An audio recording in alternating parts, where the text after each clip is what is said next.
Hello everyone, Mason here. This is your official spoiler warning because today it's time for the spoiler discussion of Mistborn Book 2, The Well of Ascension. A link to my spoiler-free review is in the description.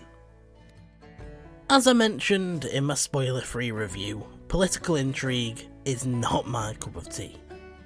I'm sure that there are ways for it to be done that would excite me and grip me. In fact, last year I read 1984, which I'm sure you know is an intensely political book, and I loved it. However, when it comes to a series like Mistborn, I'm just not as interested in the inner workings of a kingdom and how it's run.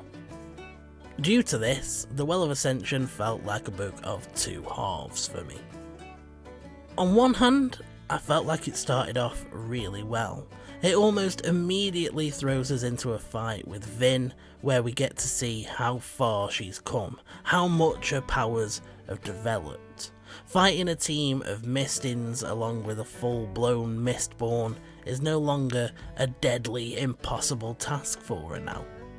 In fact, she handles it pretty easily, using her skills of cunning observation to her advantage, as well as being helped by the Watcher, who of course ended up being Zane. I'm not gonna lie, I spent a good portion of the first half of this book thinking that the Watcher was gonna be some reincarnated version of Kelsier. I just felt like Sanderson was gonna find a way to bring the beloved hero back, but I'm glad that he didn't. Kelsier's deification through the Church of the Survivor was actually one of the more interesting aspects of the Well of Ascension.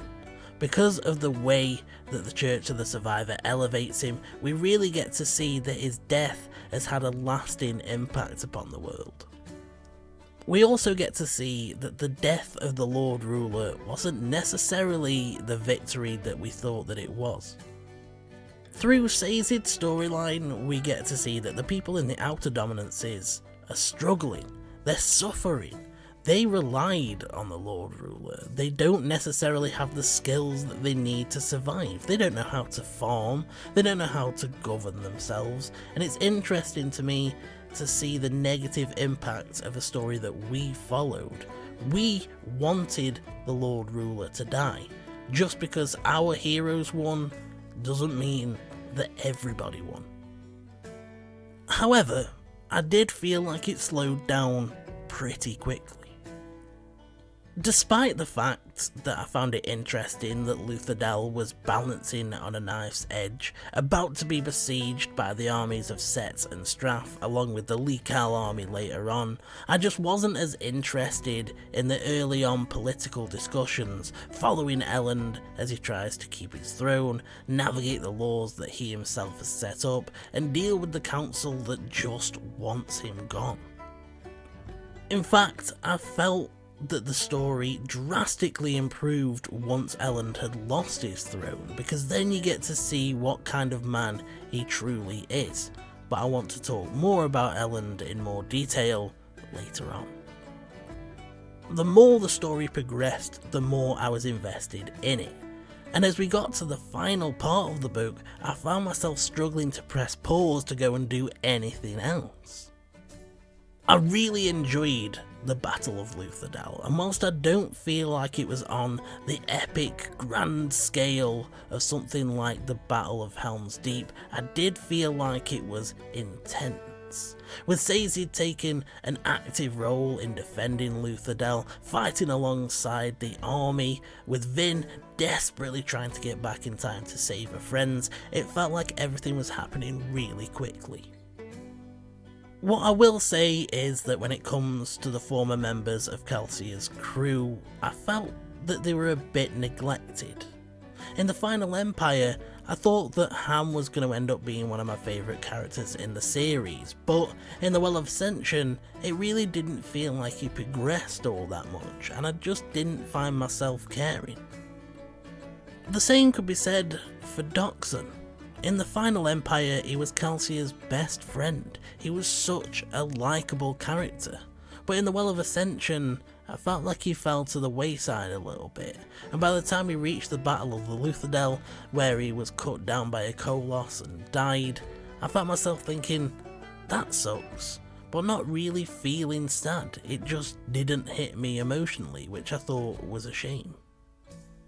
Clubs' death at least has some weight to it, mostly because of the impact that it has on Breeze, who's usually such an arrogant, flamboyant man that you would maybe think he'd just be glad that it wasn't him. But he's really disturbed by what happens, and he's basically catatonic afterwards. Then, when the Battle of Luthadel was done with, I thought things were gonna start wrapping up, but instead, Sanderson slapped me over the face and told me I was wrong. There was more. I loved the last section of this book. Everything that happened inside Critic Shore was so exciting. Sazed's battle with Marsh, Vin's journey down to the actual Well of Ascension, Ellen's near death, and then that cliffhanger. That cliffhanger! I didn't see it coming, but I really should have. Let's talk about Vin for a little bit. As I said earlier, I thoroughly enjoyed the opening fight. It instantly throws you back into the world of Allomancy and how it works, and it's a lot of fun. In general, I feel that anytime Sanderson has Vin let loose with her powers, it ends up being an incredible scene. I love the way that Sanderson does action. The fight against Straff's assassins when they come to kill Elland is one of the highlights of the book. At this point, Vin is trying to find herself.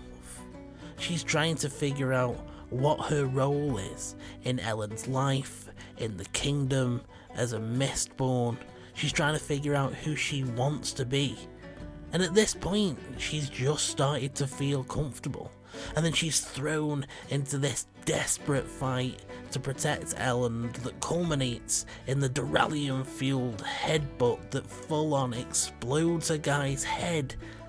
And afterwards, we get that moment where she sees Ellen's horrified face and he flinches away from her. And it was one of the moments where I felt truly sorry for her. Then the part where Zane tricks Vin into thinking that it was Set that sent the assassins, and together they unleash their powers and assault Set's forces, is such an incredibly entertaining part of the story. It really demonstrates what a pair of Mistborns is capable of. Together, they annihilate Set's forces. They kill around 300 people, and then with the building in flames, Vin comes so close to killing Set and his son, but chooses not to. This isn't something that Vin just brushes off easily though. It's not inconsequential. It leaves her feeling conflicted, guilty, maybe even a little bit traumatized. To be honest, I really enjoyed the exploration of Vin's character throughout the Well of Ascension. She starts off still being so insecure about who she is and where she fits in, and then Zane gets inside her head, fools her into thinking that they're friends, with his playful chases and sparring sessions, with his discussions about Mistborn morality. He makes her question herself, the people around her, and her role as a Mistborn. He makes her question whether she's okay with being used as a weapon, with being the knife at somebody's throat. I can't sugarcoat it though, I hated that Sanderson introduced the love triangle, especially considering that Zane was Ellen's half-brother. To me, the love triangle trope is just played out and boring. Honestly, I would have been so much more invested if Zane had had what he believed Vin's best interests at heart, because he respected her as an individual, valued her as an equal, as a friend. He could have still had his unhealthy obsession with her. He could have still have wanted her to be the one that understood him, that saved him, because friendships can be just as toxic as romantic relationships. Both Vin and Zane have had hard lives. They've been mistreated. They've probably never had a real friend. Sure, Vin has the members of Calcia's crew, but they only know her because Calcia brought her in. She's never had a true friend that just liked her for her, and neither has Zane, so they still could have become overly attached to each other, and the relationship could have still been just as unhealthy without the melodrama of should I be with Elend or should I be with Zane. I think overall my very favourite part of the Well of Ascension was Vin's relationship with Orsier, or Tensoon, as we later found out he was called. After the Final Empire, I found the concept of a Kandra incredibly interesting, and I'm not going to lie. At the beginning of the book, Vin's attitude was incredibly frustrated. I really didn't like that she treated Orsier like dirt. She hates the Kandra for eating Calcia's body, which is something that he wanted to happen. I was also so mad when she forced Orsier to wear the body of the wolfhound, especially because she just clobbers the poor thing to death to provide him with the bones. However, I do understand that Vin needed to have this attitude in order for the relationship between her and Orsier to change, and for it to have as much impact as it does. I loved every part of this side to the story. It was genuinely fun to follow them as they wandered the streets, Vin trying to figure out who the Kandra spy was, Orsier providing her with information that he doesn't really want to give. I loved the friendship that blossoms between them as Vin slowly realises that the way she's been acting is wrong, and subsequently changes the way that she treats Orsier, and in doing so, she earns his respect.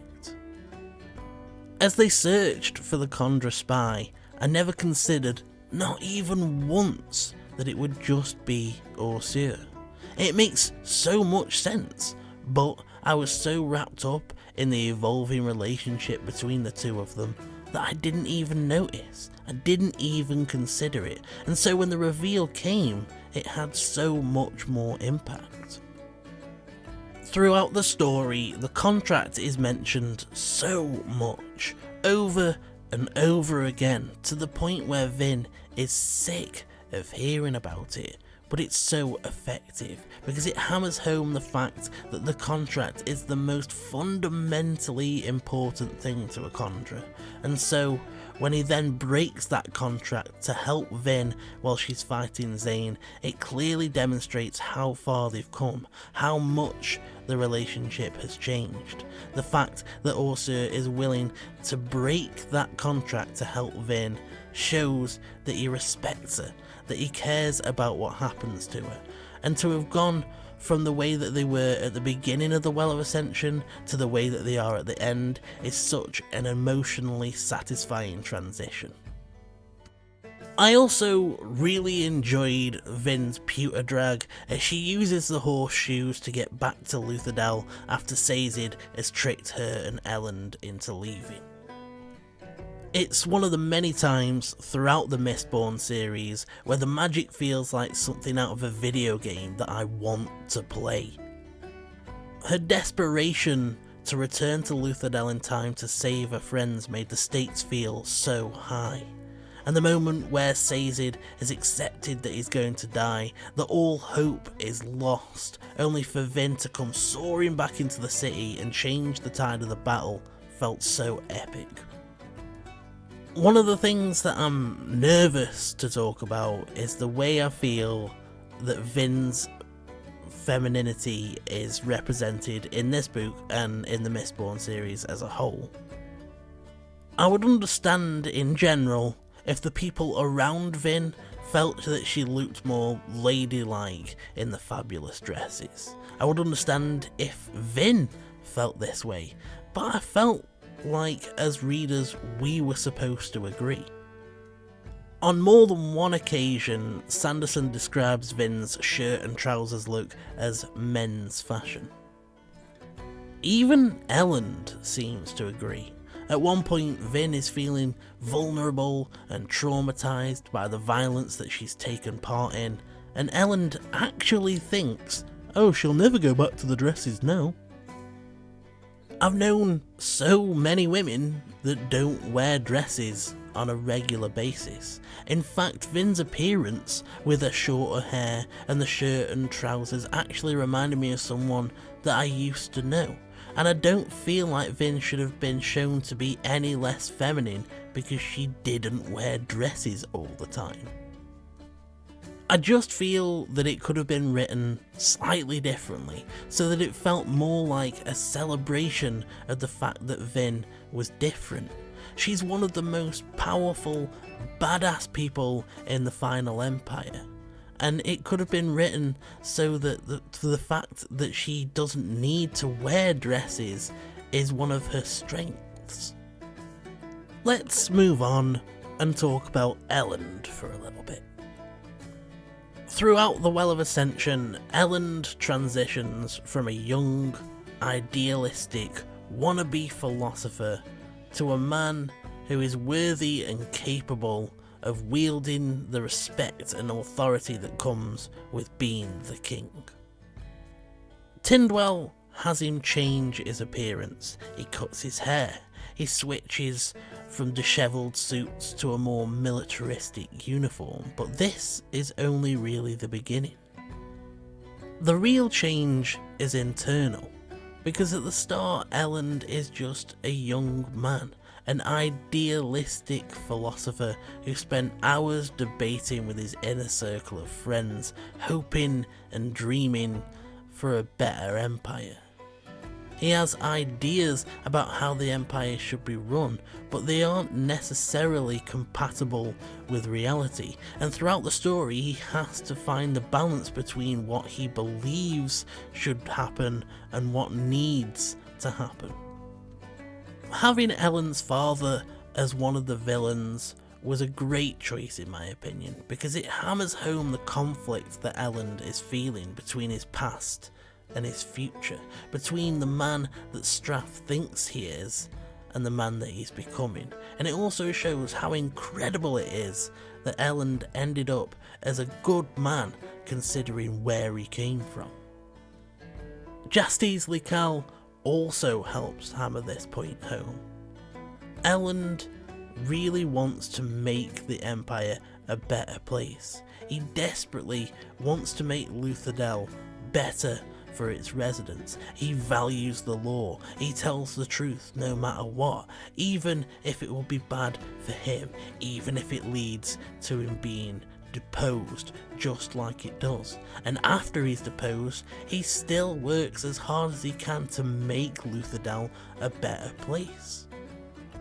Meanwhile, Jastes Lical is holding on by a thread. He's recruited his army of Kolos that he hangs on to desperately, drinks heavily, and blames all of his failures on Elend. He marches on Luthadel and is concerned with power, not with being a leader.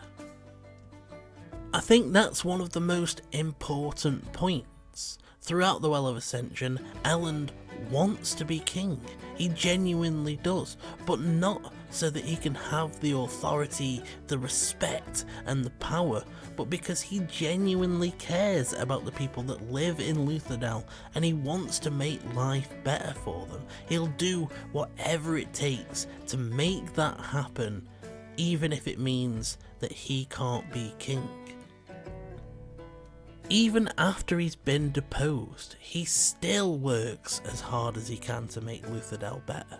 A lot of men would have felt bitter, would have left Luthadel to its fate as a punishment, but Elend doesn't, and I respected him so much for it. By the end of the Well of Ascension, he is changed into a man that's genuinely worthy of leading an empire. I was so absorbed by the mystery elements of the Well of Ascension. I desperately wanted to know why the mists were coming during the day and what the mist spirit was, who the Condra spy was, whether Vin was the hero of ages. And although we only really got the answers to who the Condra spy was, we also got some massive twists. I should have seen it coming. From the very beginning, when Sazed finds Quan's etching, it says that you can't trust anything not written in metal. And yet Sazed takes his rubbing, and from then on, all of the information that they gather can't be trusted. I thought all of the stuff leading up to the actual reveal was fantastic. Vin's journey down into Critic Shore, along with Sazed's fight with Marsh, was so epic. During his fight with Marsh, I genuinely believed that Sazed was gonna die, and I was so sad about it because he's my favourite character in this whole series. Then, when the Mist Spirit cuts Elend open, he's bleeding out, about to die, I genuinely thought Vin was going to take the power from the Well of Ascension and use it for herself. The one thing that we'd been led to think was the thing that she should not do. But she doesn't. She lets it go. She's willing to let Elend die because she respects and loves him enough to know that that's what he would want. And it's the wrong decision. I felt sorry for and respected Vin so much in that moment. She was willing to do what she thought and what we thought was the right thing. She was willing to be selfless, but it was just the wrong decision. Instead, all she did was let free whatever was trapped in the well, and my jaw dropped.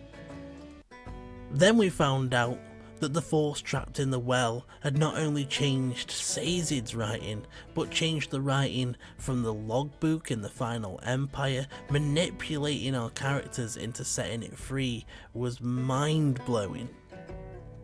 The only criticism that I have is that it felt a little bit like a get out of jail free card that Vin was able to save Elend by transforming him into a Mistborn.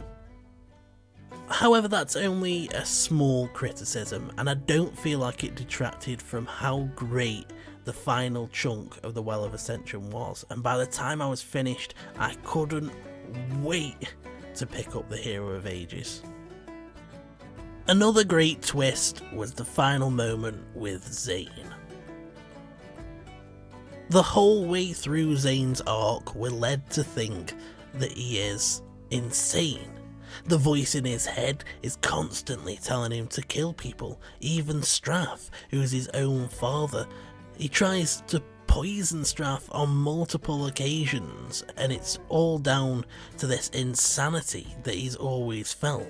And then, in his dying moments, the voice that he's always heard tells him that he's not insane, and he never was. It was another mind-blowing moment that left me wondering what the hell was going on. In summary, The Well of Ascension was a great sequel to the Final Empire. The world, the characters, the magic were all explored and expanded upon. The stakes were raised massively. It's hard to believe that when I first picked up the Final Empire, I thought it was going to be a simple heist story that would end with the heroes pulling off the job and riding off into the sunset. Instead, they overthrew what I thought was going to be the main villain of the series in the first book, and what we're left with is a world that's unstable, where things are quickly unravelling. Although I didn't enjoy the first half with its political intrigue as much, the second half was so much more entertaining. I loved Vin's investigations and explorations, both of herself, the world around her, and the magic that she uses. Elend and Sazed both have some fantastic character development, and Sazed's storyline ends with major heartbreak, and I felt so sorry for him. The world building takes us from the relatively small world of Luthadel and expands outwards, showing us the impact of the actions that took place in the Final Empire. Then it ends with a massive twist that raises the stakes, changes everything, and sets up the Hero of Ages incredibly well. Although I still had my issues with it and didn't think it was perfect, the more I think about the Well of Ascension, the more I realise it was a fantastic story that I would highly recommend. I'd love to know what you thought of the Well of Ascension. Say hi in the comments section and we'll have a chat about it.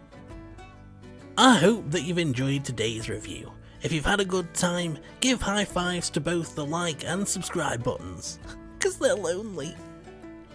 Thanks for your time today, guys. I'll see you next time. Take care. For now I'm off, and you should have a good one.